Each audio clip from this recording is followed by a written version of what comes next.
पुराने समय की बात है। एक राजा अपने राज्य में राज करता था।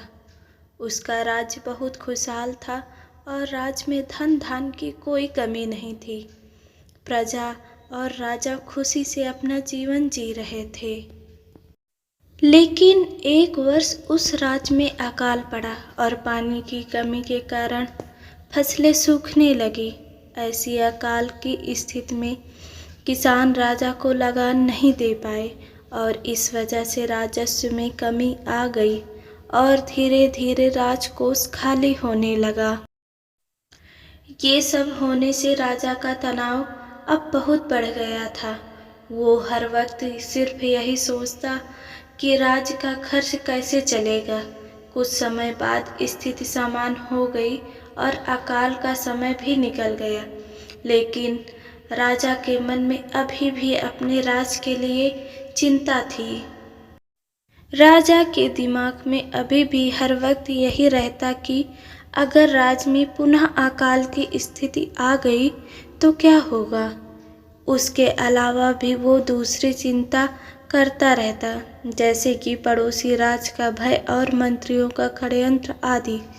वो इन सब चिंताओं के कारण रात को अच्छे से सो नहीं पाता था और उसकी भूख प्यास भी इस तनाव ने छीन ली थी।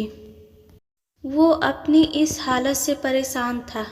राजा जब भी अपने राजमहल के माली को देखता तो आश्चर्य में पड़ जाता, क्योंकि दिन भर मेहनत करने के बाद वह रूखी सूखी रोटी भी मज़े से खाता और पेड़ के नीचे आराम से सोता था। राजा को कई बार उस माली से जलन भी होती थी। एक दिन राजा के दरबार में एक महात्मा आए। राजा ने अपनी समस्या उस महात्मा को बताई और उनसे ये भी कहा कि आप मुझे इस समस्या को दूर करने का कोई उपाय बताइए। महात्मा ने राजा की समस्या को पहले अच्छे से समझ लिया और बाद में राजा से कहा, तुम्हारी चिंता की जड़ है तुम्हारा राजपाट। तुम अपना राजपाट पुत्र को दे दो और इस समस्या से मुक्त हो जाओ। राजा ने कहा, लेकिन मेरा पुत्र तो सिर्फ 7 साल का है, वो कैसे राजपाट संभालेगा। महात्मा ने कहा, तो फिर तुम अपना राजपाट मुझे दे दो और इस चिंता से मुक्त हो जाओ। राजा अपना राजपाट उस महात्मा को देने के लिए तैयार हो गया और उसने अपना राजपाट महात्मा को सौंप दिया। इसके बाद उस महात्मा ने राजा से पूछा कि तुम क्या करोगे। राजा ने कहा कि कोई बिजनेस कर लूँगा। महात्मा ने कहा, लेकिन तुम बिजनेस के लिए पैसे की व्यवस्था कैसे करोगे।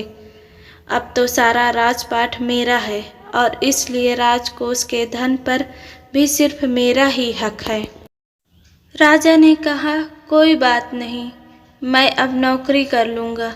महात्मा ने कहा, अगर तुम्हें नौकरी ही करनी है तो तुम्हें कहीं और जाने की ज़रूरत नहीं है।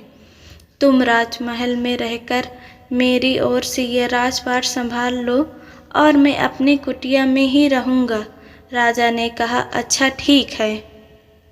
अब वो राजा महात्मा की नौकरी करते हुए राजपाट संभालने लगा और महात्मा अपनी कुटिया में चले गए। कुछ दिन बाद वो महात्मा फिर से राजमहल में आए और उन्होंने राजा से पूछा कि बताओ, अब तुम्हें भूख लगती है या नहीं, तुम्हारी नींद का क्या हाल है। राजा ने कहा, अब तो मैं हर रोज़ अच्छे से खाता हूँ और मुझे हर रोज़ अच्छी नींद भी आ जाती है। राजा ने महात्मा से पूछा कि मैं पहले भी राजपाट का कार्य करता था और अभी भी मैं वही कार्य करता हूँ, तो फिर ये परिवर्तन कैसे। महात्मा ने मुस्कुराते हुए जवाब दिया कि पहले तुमने अपने कार्य को बोझ बना लिया था और तुम हर वक्त उस बोझ को अपने दिमाग में लेकर तनाव के साथ घूमते थे, लेकिन राजपाट मुझे सौंपने से तुम अपना कार्य अपना कर्तव्य समझकर करते हो और इसलिए ही तुम अब तनाव मुक्त हो गए हो। मोरल, अगर हम अपना काम बोझ समझकर करेंगे तो हमारा तनाव और भी बढ़ेगा। इसलिए हमें अपना काम अपना कर्तव्य समझकर करना चाहिए।